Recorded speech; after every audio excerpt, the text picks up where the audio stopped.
me is when you were talking about the KBR and the reactivation of FEMA camps.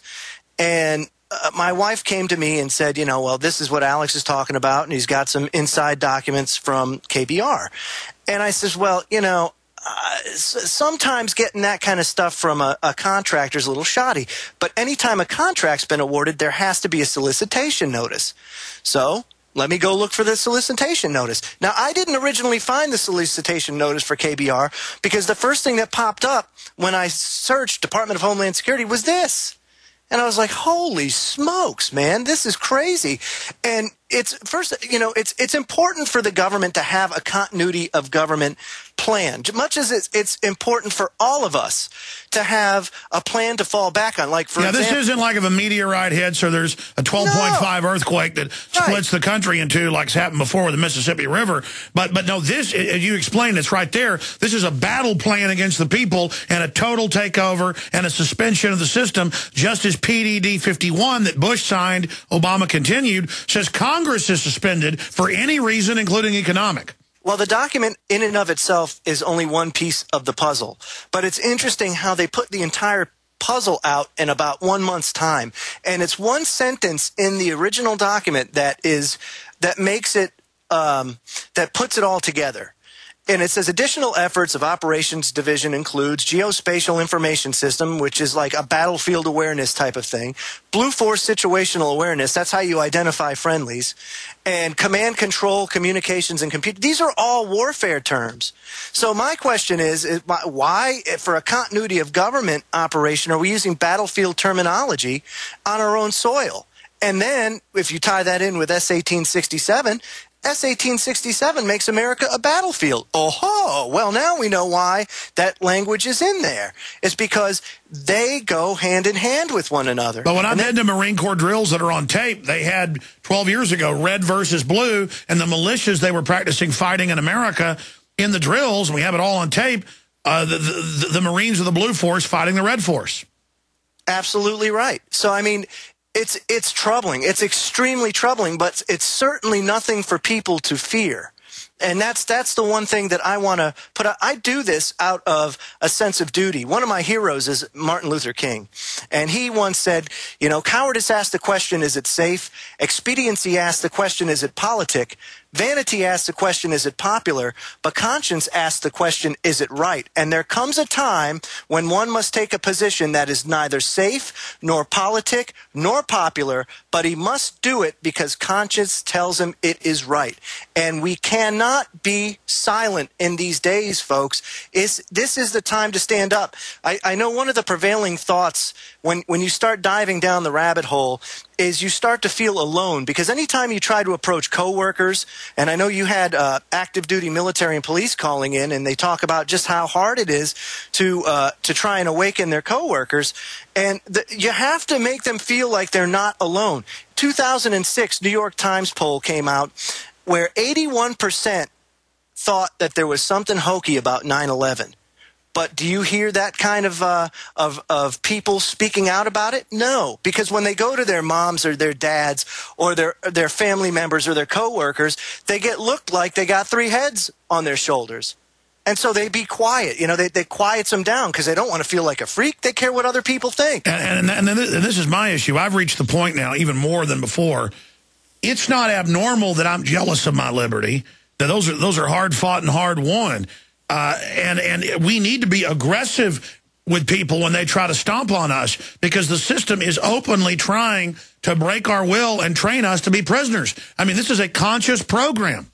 You had probably one of the best interviews last night that I've heard in a long time, and that was with Bruce Fine. And he laid it all out for people as far as what is truly going on. I mean, this is empire. If you look back through history, this is what empires do. This is nothing new. This is just the latest version of empire. So it's up to us. And he talked about how they want to shut any competition down, any power source, whether it's a big church that even serves them, gun owners, factories.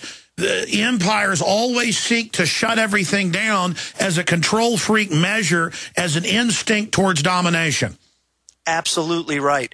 The American people have shown great restraint through all this. And the question that I always have is, what are the elitist and special interests trying to achieve by this? JFK said it best: those who make peaceful revolution impossible make violent revolution inevitable. What are they trying to do? They want a violent revolution.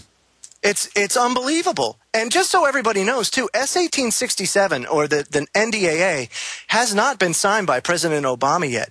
So call the White House. 202-456-1111. Call the White House. Tell them don't sign the bill. Flood them with phone calls. Now, since you came on here, they pulled the document, but nobody's talked to you at the Department of Defense now? No. Everything that we're talking about here, Alex, No, is I know. legal. I like the fact that you're bold and out in the open, because this system, it's like a mind control of police and bureaucrats. They act like you're guilty, and when you break the trance and go, hey, buddy, I'm not a criminal. Stop acting like that. This is America. They'll seem to kind of shake their head. I mean, it's like they've got them in a routine or something. One thing Mr. Fine pointed out yesterday was that people in government do not like accountability. They don't like to be held accountable about things, but we have to hold their feet to the fire. We have to do that kind of stuff. Public servants serve the people. The people don't serve the servants. It's not that way. It doesn't work that way. They are not slave masters. And people have to understand that over the years, this programming has taken effect to where police officers and government officials and members of Congress feel entitled to this respect that they're not due. I mean, you should be proud that you serve the public, but it's a sacrifice. It's supposed to be a sacrifice. You're not supposed to profit off it. You're not supposed to have a power grab from it. It's a sacrifice. And that's the way that I feel, and that's what my job, that's when I talk about being a veteran or anything like that, it's a sacrifice. You give up years of your life for what?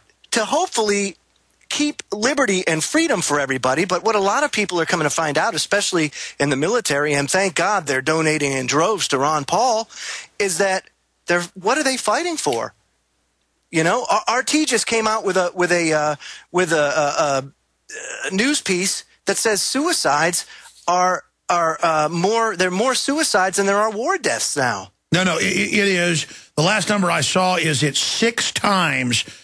Some numbers were even higher. The former record number. They're having more people commit suicide now than in World War II, when there was 5 to 6 to 7 times the number of people in the military. I mean, people are committing suicide. We're in a depression. The economy's falling apart. Everybody's freaked out. The government and the media, these paid whores, keep telling us everything's fine. And it's just going to get crazier and crazier and crazier from this point. But, the good news that you brought forward, and I see it as well, is you were saying about half the people in the Department of Defense you talk to are really awake now, and that those numbers are growing. The other half, 25%, are just gung-ho and will jump off a cliff if they're told to, and the other 25 just aren't really that smart, I guess. So that's about what I'm seeing. In fact, I found people that are on the inside know that stuff's wrong even more than the general public. Right, but I would say 99%. Just like, Occupy Wall Street, that number is very key. 99% of people within government, they just want to go home to their families. Whether or not they support the policies of this dictatorship, or they are awake and just silent. They just, at the end of the day, they want to be left alone. They don't want to be involved in all this kind of garbage, but they don't want to exactly stick their necks out either. And that's the problem. We're past the point of, well, am I going to be safe? No, you're not going to be safe if you don't say no to this. Did you hear the police officer, and I've talked to a bunch of them, I mean, one of the famous guys that saved a bunch of people, where the FBI said, we'll kill you and your wife if you question Oklahoma City? Absolutely. I mean, it's a shame. I mean, that's the real level of what we're facing. And, it's the same FBI, the same crew that did all that, they're in charge again right now. Unbelievable. I mean, that is so creepy, folks. People are like, well, you better be scared then. No, we better stand up to these people. I mean, they're the same ones that did Fast and Furious to blame our precious Second Amendment. The enemy is in control of the country. Look at this article up at Infowars.com. Genetically modified mosquitoes to be released in the U.S. for the first time. Remember 3 years ago, we played the clip of a speech that Bill Gates gave where he's all invested in this, and he released GMO mosquitoes in the audience, and they all thought it was funny. That boils down the mindset of these people. Doing stuff to you don't know about. Adding stuff to your water, your food, playing games, scientific dictatorship, control freaks. They're coming out with an HIV vaccine that's got all sorts of bad things connected to it, and the trials and different companies. I mean, we are in a brave new world. They're coming out with food that has vaccine grown in it naturally, pharmacological crops, where you can't get away from it. I mean, our naivete is what's empowering this. And we're talking to our guest in this segment, the next, Joe Joseph, Department of Defense, civil servant, Navy veteran, before that. And he's saying a lot of people in the military are awake. You know what shocked me, Joe, was when I had that Oklahoma City police officer, K-9 unit fella on, Marine Corps, Vietnam veteran, whole 9 yards. And he talked about some of his buddies that were murdered by the FBI and all the rest of it. And we've talked to other police who also investigated it and were threatened. And Department of Defense people who were there, the bomb squad, threatened by the feds. And imagine you're a DOD bomb disposal, and the FBI and ATF walk up and go, "You're asking about these other bombs? Your daughter goes to school here. We're going to kill her." I mean, I don't know how people just sit there and take that. I mean, I'm not saying these cops are wimps or whatever. That hasn't happened to me. I can just tell you right now, it's not even a question of courage. I got a problem. I mean, people threaten my family. I get very aggressive very quickly. And that's just the way it is. I mean, that's normal. You come up to a mama that's got her baby raccoon and try to get the baby raccoon. I mean, the raccoon will tear a man to pieces, or a hunting dog. I mean, it's just any animal defends its young. A rat will do that. And but I mean, it just shows the evil. But he said, oh, yeah, almost all the police know. Years ago, they wouldn't say, but now almost all of them know the government did it. I mean, here's a whole department of cops standing there knowing the FBI was there and did it with the ATF, and they're all scared of him because they're threatening to kill him. I mean, I can't believe that people bow to such authority when it's obviously evil. Fear is such a paralyzing feeling, and when you enter children into the mix, especially if you're a parent, it will almost certainly freeze you in your tracks. And they just bombed kids there, so they were letting them know, we will kill kids, yeah. Right. Well, see, one thing that gives me strength is my spirituality, and the fact that I believe truly that we are caretakers of the children, and they really belong to the Creator, to God, and that He's going to take care of them one way or another. You know, you kill them, He's going to take care of them. And I'll bet you what goes around comes around. That's just my personal feeling. Oh, yeah. You know what I mean? What goes around comes around. There's going to be a day when these people, all of these scumbags, have to answer for what they've done. And it may not be today or tomorrow or a year from now, but one day they're going to have to do it. And I gain strength and solace from that, just that fact alone. But, you know, one of the things that you have to do when they do that is stand up to them. Put the barrel of the gun on my forehead. You want to know something? You better pull the trigger, because if you don't, you're in big trouble. And that's the way you have to attack this thing, is from a standpoint of don't let them push you around. No, it's no surrender. You have to commit, and that's the end of it. Say, God, it's in your hands. Fire torpedoes. That's right. And the biggest thing, if there's one thing I can tell everybody today, you are not alone. You're not alone. So don't feel lonely in this fight. That's right. It's a small group of criminals at the top that killed those kids at OKC. That's right. And if we just stop, it's like watching a little bitty chihuahua, even a big dog, it'll dominate them. And the big dog, it's all a mind game. If it ever realized it's the big dog. It's got teeth an inch long. The little dog has teeth that aren't even a centimeter long. The enemy creates an illusion that we're all alone, but we're not. But those of us that have prominent roles in this fight, that are on the front line, we've got to be an example to others. And we will turn the tide against this evil.